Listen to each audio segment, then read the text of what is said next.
Buonasera, da Sicilia 24 i titoli del telegiornale. Nel giorno dell'autopsia sul corpo di Angelo Onorato spunta l'impronta di una mano sull'auto dell'imprenditore nella quale è stato ritrovato cadavere. Si indaga anche su una fascetta trovata per terra. 2 catanesi tentano un furto in una villa a Reggio Calabria. È fermato il proprietario di casa per l'omicidio di uno dei 2 rapinatori, accoltellato e lasciato davanti l'ospedale, ferito il complice. Non soddisfano Coldiretti le risposte ricevute a Palazzo d'Orléans dopo la manifestazione di oggi a Palermo. Una delegazione di agricoltori resta in presidio permanente. Ad Agrigento, rubinetti a secco, i cittadini per protesta stendono sul balcone bottiglie e bidoni vuoti. Tappa catanese per la segretaria del PD Elly Schlein a Librino, le contraddizioni del quartiere tra degrado e carenza abitativa. Autovelox cambiano le regole dal limite di velocità in città che non può essere inferiore a 50 km/h alla autorizzazione della prefettura. Calcio, il Catania programma già la nuova stagione, Mimmo Toscano in pole position per la panchina rossazzurra.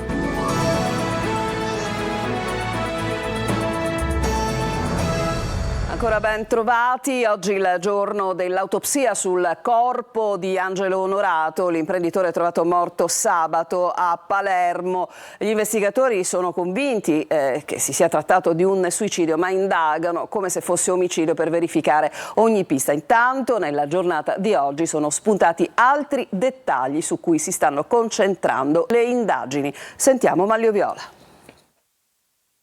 Una impronta di una mano sulla parte superiore della Range Rover, le scarpe della vittima quasi tolte, la posizione della fascetta che lo ha strangolato, la presenza di una seconda fascetta a terra e un misterioso uomo ancora non identificato con il quale ha preso l'ultimo caffè.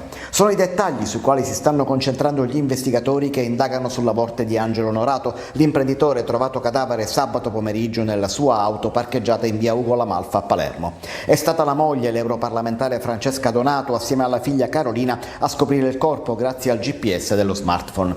Gli esperti stanno cercando di verificare attraverso analisi sofisticate quando sia stata lasciata quell'impronta, oltre che capire a chi appartiene. Tra gli altri elementi al vaglio degli investigatori della squadra mobile, la fascetta trovata per terra a fianco dello sportello posteriore del Range Rover che i poliziotti hanno rinvenuto leggermente aperto. Le perplessità sono tante e si spera che l'autopsia possa sciogliere almeno una parte di questi dubbi. Ad eseguire l'esame il medico legale incaricato dalla procura Tommaso Danna. La famiglia ha invece incaricato come consulente Nuccia Albano, medico legale anche lei e assessore al lavoro della giunta Schifani. Secondo la Albano è fondamentale stabilire in che posizione la fascetta sia stata stretta. Da questo si potrebbero capire molte cose. Un dettaglio al quale però gli inquirenti danno molto meno peso rispetto a tanti altri quesiti ancora senza risposta. Un uomo è stato fermato per l'omicidio di Alfio Stancampiano, il 30enne di Catania, coltellato a morte ieri mattina durante un furto a Reggio Calabria. Ha ferito anche un complice che è riuscito ad arrivare fino a Messina. Lorena Dolci. Si è trovato i ladri in casa e li ha accoltellati. Bilancio un ladro morto e un altro ferito, mentre il proprietario dell'abitazione è stato arrestato con l'accusa di omicidio e tentato omicidio. La vittima è un catanese di 30 anni, Alfio Stancampiano, componente del gruppo di ladri in trasferta nel colpo finito male ieri mattina alla periferia sud di Reggio Calabria. Le sue condizioni erano gravi, per cui i complici l'hanno abbandonato davanti all'ospedale Morelli, dove è morto poco dopo per le ferite. Il resto della banda raggiungeva intanto Villa San Giovanni, lasciava la Fiat Punto utilizzata per il furto e traghettava a piedi. A Messina però un altro complice, rimasto ferito, anche lui catanese di 46 anni, è stato costretto a farsi ricoverare all'ospedale Martino, dove le forze dell'ordine l'hanno rintracciato. Grazie anche alle telecamere di videosorveglianza, la vicenda è stata ricostruita dalla squadra mobile dei carabinieri, a partire proprio dal ritrovamento di un ragazzo a terra nei giardini dell'ospedale con profonde ferite di arma da taglio. Trovata e sequestrata, l'arma utilizzata per sferrare i fendenti letali sarebbe un coltello da macellaio. Le forze dell'ordine sono anche sulle tracce di un quarto uomo. Incidente mortale nel primo pomeriggio sulla strada statale 113 all'altezza del bivio per la valle di Tindari nel comune di Patti, siamo a Messina. A perdere la vita un uomo di 38 anni alla guida di una moto che per causa in corso di accertamento si è scontrato con un'auto che procedeva nello stesso senso di marcia. E andiamo alla protesta di oggi della Coldiretti. Gli agricoltori hanno dato vita a una vibrante sit-in, oltre 2000 agricoltori in protesta, poi sono stati ricevuti, una delegazione è stata ricevuta a Palazzo d'Orleans, ma le risposte ricevute non hanno soddisfatto, tanto che una parte di questi agricoltori ha deciso di continuare la protesta e rimarrà appunto permanentemente in Piazza Indipendenza anche tutta la notte, certamente in attesa delle giuste risposte. Il servizio.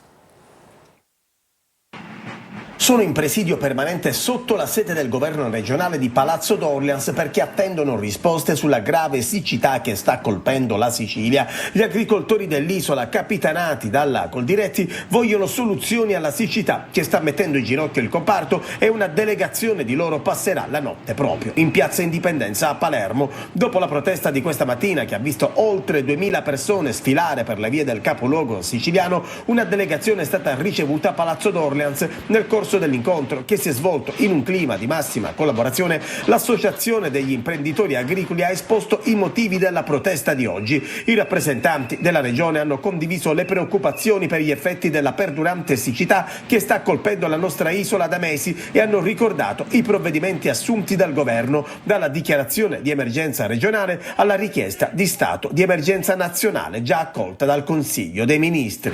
Veramente incredibile. Oggi abbiamo aziende che sono purtroppo costrette a battere gli animali perché non hanno più il foraggio. Abbiamo delle infrastrutture idriche che sono allo sfacelo e tantissimi agricoltori rischiano di dover chiudere le proprie attività.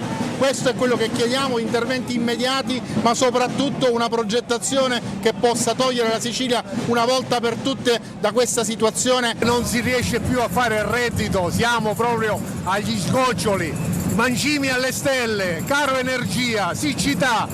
Oltre il 70% del grano e del fieno siciliano è andato perso, ortaggi e frutta sono ormai secchi a causa dell'insufficienza di acqua, perdite che, secondo la Coldiretti, si verificano per via di tubi fatiscenti che fanno disperdere l'acqua, che costa cifre astronomiche. Qui, come avete visto, la protesta degli agricoltori ad Agrigento. Sono i cittadini ad essere davvero esasperati per la mancanza di acqua ormai davvero lunghissima nel tempo. In segno di protesta hanno steso sui balconi bottiglie di plastica e bidoni vuoti. Sentiamo Davide Sarto. La crisi idrica flagella letteralmente la città di Agrigento. I cittadini sono esasperati tanto che sui balconi non hanno steso panni appena lavati, ma bottiglie di plastica e bidoni vuoti. Altri si sono sbizzarriti corredando il tutto con uno striscione e la scritta «Vinni l'acqua?» La città è in fermento. Vogliamo l'acqua a casa, non è giusto non poterci lavare, non poter fare i piatti, paghiamo le bollette, perché non possiamo avere, che è un nostro diritto, l'acqua? Io faccio molta economia perché dicono in base alla situazione dovrebbero essere turni ancora più lunghi. Intorno alla sete ruotano solo parole e annunci, cure palliative verso un malato terminale che è la speranza degli agrigentini, ormai alla capolinea a fronte di turni di distribuzione che superano anche i 10 giorni. Ecco perché è stata organizzata una seconda marcia di protesta dopo il recente sit-in al municipio. Sabato prossimo, 1 giugno, ci si radunerà a Porta di Ponte, l'ingresso della città antica, e si proseguirà fino a Piazza Pirandello, innanzi al comune. Le prospettive volgono al peggio, l'estate sarà rovente, la siccità si aggraverà e quindi alla domanda la città esige una risposta. Ad aggravare la situazione anche lo sciopero. Da ieri a Sciacca siamo sempre in provincia di Agrigento dei titolari delle 4 ditte private della città, fornitrici di acqua tramite autobotte. Lamentano la riduzione della pressione decisa nei giorni scorsi dall'azienda pubblica che gestisce le risorse idriche in provincia a loro destinate. E restiamo sul tema siccità che mette adesso a rischio il lago di Pergusa. Siamo in provincia di Enna, le sue acque, scenario del mito, sono sempre meno profonde. L'allarme è degli ambientalisti. Lorena Dolci. Il lago di Pergusa si sta restringendo. L'unico bacino naturale del centro dell'isola si ritira ogni anno di decine di metri. Il caldo anomalo e la siccità hanno accelerato il processo. Sulle rive di questo lago camminava Proserpina, la figlia di Cerere, la dea delle messi. Raccoglieva fiori prima di essere rapita dal dio degli inferi che la trascinò con sé nell'oltretomba. Così il mito spiegava il nascere delle stagioni. Adesso il lago di Pergusa, così carico di storia e di significati, è ridotto ad una pozzanghera al centro di questa conca profonda appena poche decine di centimetri.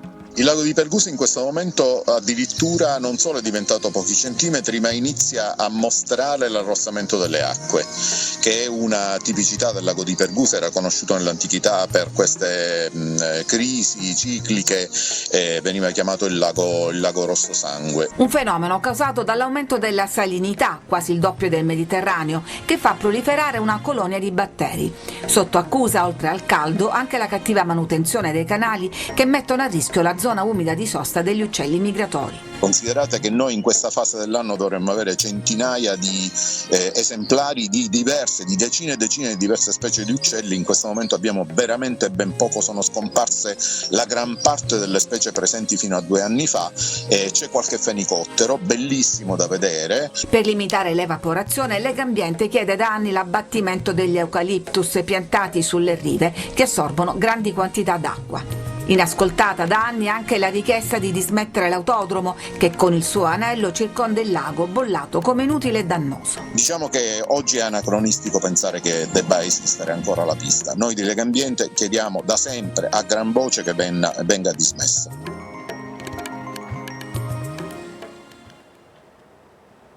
Tappa catanese oggi per la segretaria del PD Elly Schlein nel quartiere di Librino, dove ha potuto constatare le contraddizioni che ci sono tra degrado e carenza abitativa. Giusy Lazzara.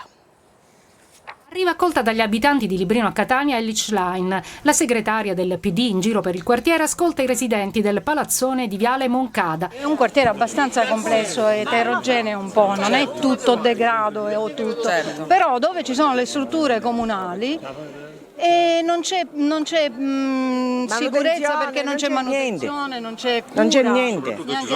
Siamo abbandonati. 7 piani per l'edificio simbolo dell'edilizia popolare che vive nel degrado e nell'abbandono. Questa terra, come vedete, siamo in un quartiere che si sente abbandonato.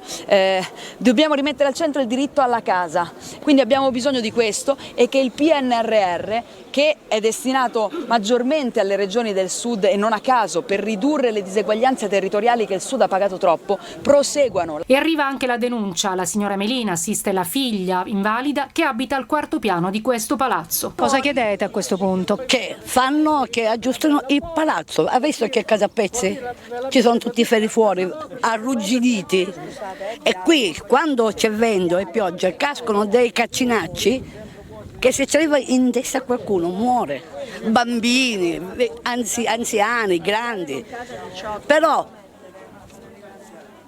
nessuno fa niente. Il giro continua, le note dolenti sono quelle di sempre. Parleremo adesso con altri insegnanti che contrastano ogni giorno in Sicilia la dispersione scolastica. Altri ne abbiamo incontrati a Palermo, nel quartiere di Borgo Nuovo, solo pochi giorni fa, e ci raccontano di una gioventù che sta perdendo la speranza nel futuro. Noi non lo possiamo permettere. A Librino le associazioni e la scuola rappresentano gli unici presidi di legalità. A Palermo richiama un automobilista che percorre contromano la strada del centro storico e dopo mezz'ora trova l'auto con le ruote tagliate e il lunotto distrutto con una pietra. La vittima in questione è la consigliera comunale Giulia Argiroffi, che si è detta amareggiata per il 10° episodio di questo tipo che ha subito. Adesso ci fermiamo, c'è una pausa e torniamo tra poco.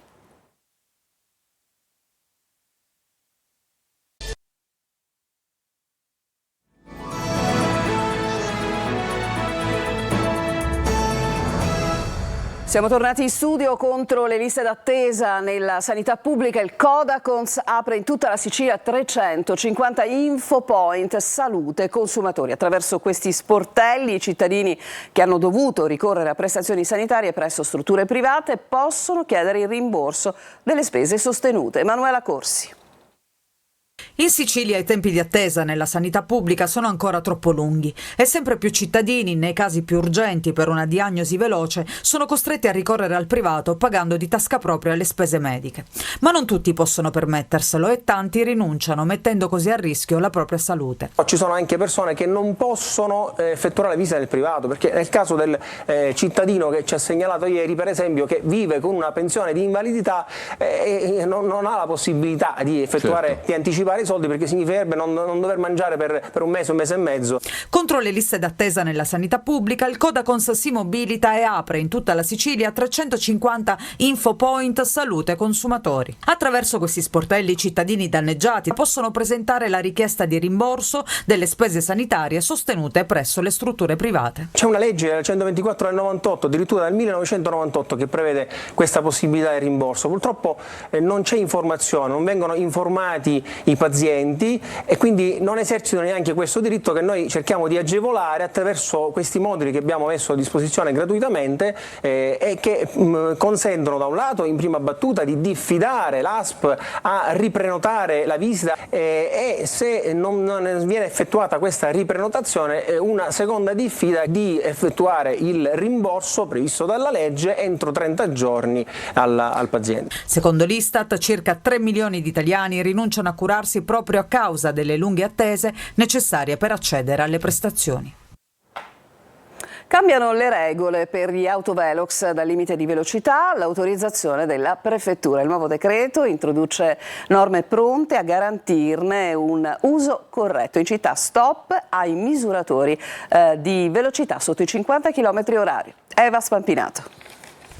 Solo croce e delizia degli automobilisti a Catania sono stati argomento di dibattito pubblico, soprattutto dopo la tragedia dell'alta velocità sulla circonvallazione. Mentre il comune ha provveduto all'installazione dei nuovi autovelox sulla centrale arteria stradale che collega la zona sud della città con la zona nord, dal governo arrivano nuove regole che riguardano l'installazione dei misuratori di velocità, a partire dall'autorizzazione della prefettura. I comuni dovranno richiedere al prefetto il nulla osta per la loro installazione, dimostrando che la rilevazione servirà a limitare gli incidenti dovuti alla velocità. Sarà sempre il prefetto inoltre a stabilire le modalità d'uso e i tratti di strada in cui potranno essere installati. Tra le novità sostanziali, oltre all'autorizzazione, anche la segnaletica e i limiti. Addio agli autovelox che spuntano a sorpresa dietro una curva o sulle strade cittadine dove il limite di velocità è inferiore ai 50 km/h. Significa che non potranno più essere installati, per esempio, nelle cosiddette zone 30. Per le strade provinciali e regionali invece il divieto riguarda quelle dove il limite è inferiore ai 90 km/h. Gli occhi elettronici dovranno essere sempre ben visibili, distanziati e nel caso di dispositivi mobili la contestazione dovrà essere immediata. Fuori dai centri abitati dovrà esserci almeno 1 chilometro tra il cartello e l'apparecchio in funzione. Sulle strade urbane la presenza andrà segnalata 200 metri prima. Nel caso in cui in un'ora si prendano più multe nello stesso tratto di strada, se ne pagherà solo una, quella più grave, aumentata di 1/3. Le forze dell'ordine potranno utilizzare dispositivi a bordo delle loro automobili solo nei casi in cui non sia possibile collocare postazioni fisse o mobili. E oggi giornata dedicata ai test di medicina. Per la via Santa Sofia a Catania si prospettava una giornata da incubo per quanto riguarda il traffico. Il test però pare sia stato superato con qualche riserva. Il servizio.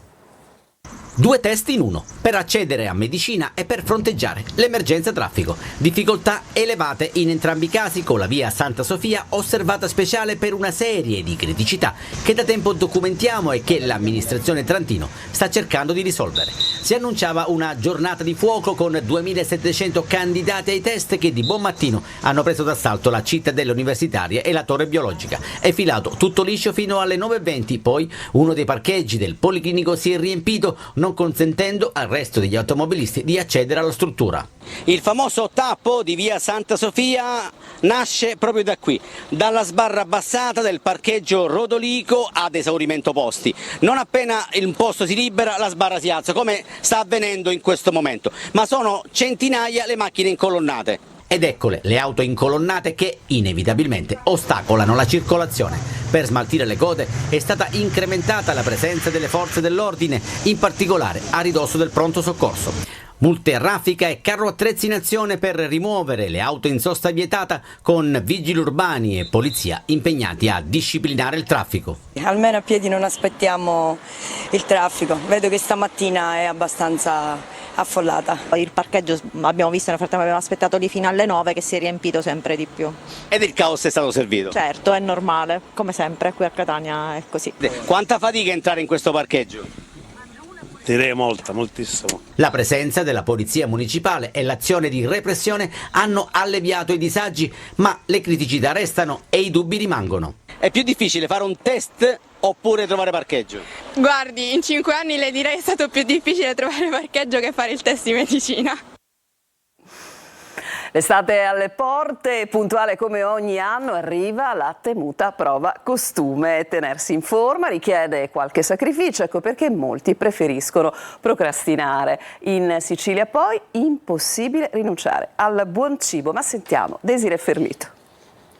L'estate si avvicina e con essa anche la temuta prova costume. Sport e dieta last minute, si cerca di correre ai ripari dopo un lungo e freddo inverno. E questo è il periodo dell'anno in cui ci si interroga su come superarla al meglio. Ma lei è pronto per la prova costume? Sì, già sono in forma.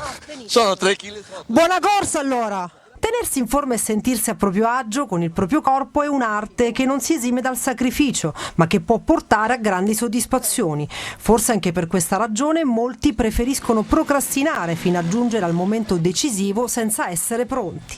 Ancora un po' di strada lo dobbiamo fare. Diciamo sta cercando di arrivare pronta all'estate. E ci vuole un bel po' di fatica. La prova costume infatti è un momento che ci vede tutti accomunati e solidari dall'istante in cui si decide di voler aprire le danze estive in spiaggia. Lei si è messo, diciamo così, si è denudato per farci vedere che è pronto per la prova costume. A voglia, certo che sono pronto, ma anche d'inverno sono pronto io. Indispensabile lo stile di vita, dicono gli esperti. La vita sedentaria non aiuta, basterebbe rinunciare a qualche peccato di gola e una camminata all'aria aperta ogni tanto. Questa vita sedentaria in camion, la prova costume come siamo messi? Siamo messi bene, per la prova costume bene. Siamo pronti per la prova costume? No, assolutamente non bisogna applicarsi, bisogna godersi questo bel paesaggio, il bel cibo, e in questo posto qua non si può mantenere la prova costume, non si può, ci sono troppe delizie, troppe bontà.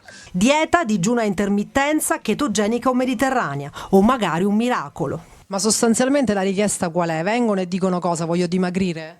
Si vuole dimagrire, ma è importante appunto effettuare un percorso che sia comunque col tempo, nel senso non si può ricorrere subito al miracolo. In Sicilia poi il problema di molti è rinunciare al cibo, che con l'arrivo della bella stagione si arricchisce di sapori e soprattutto di calorie. Quindi niente prova costume, va bene la granita. Bene la granita con panna, sopra e sotto.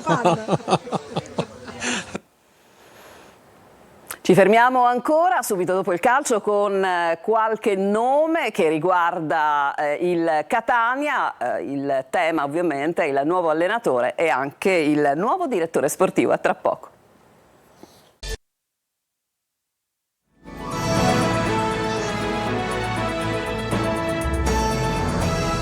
Il nome del nuovo allenatore e quello del direttore sportivo sono la priorità del Catania per la programmazione della prossima stagione. La pista più calda per la panchina è quella che porta al nome di Mimmo Toscano. Sentiamo Francesco Triolo. Le grandi manovre in casa a Catania sono già iniziate, c'è da programmare la prossima stagione, c'è da dare un segnale da subito delle rinnovate ambizioni dei rossaazzurri e c'è soprattutto da non sbagliare, andare sul sicuro e l'intenzione della proprietà, tanto che il vicepresidente Vincenzo Grella ha avviato le consultazioni per quello che dovrà essere il nuovo progetto tecnico. Si parte dalla scelta di un direttore sportivo di esperienza che conosca la categoria, che sappia anche lavorare sulla gestione del gruppo, stesse caratteristiche che si chiedono al prossimo allenatore. Viaggiano in coppia le scelte. Se dovesse essere Pippo Inzaghi, l'allenatore e il direttore sportivo dovrebbe essere Pasquale Foggia, ma al momento le quotazioni di queste ipotesi sembrano essere calate, e perché la pista che viene data per più calda è quella che porta a Mimmo Toscano, fresco vincitore del torneo col Cesena. Il Catania sta provando a convincerlo mettendo sul piatto un progetto ambizioso, anche perché per l'allenatore calabrese non mancano le risirene anche dalla Serie B. Se dovesse arrivare lui sarebbe probabile l'approdo di Daniele Faggiano come direttore sportivo, e come direttore generale sempre più insistente la voce che porta Diego Foresti, che ha rifondato l'organizzazione del Catanzaro. Con questo è tutto, Sicilia 24 si chiude qui, grazie per l'attenzione, a tutti buona serata.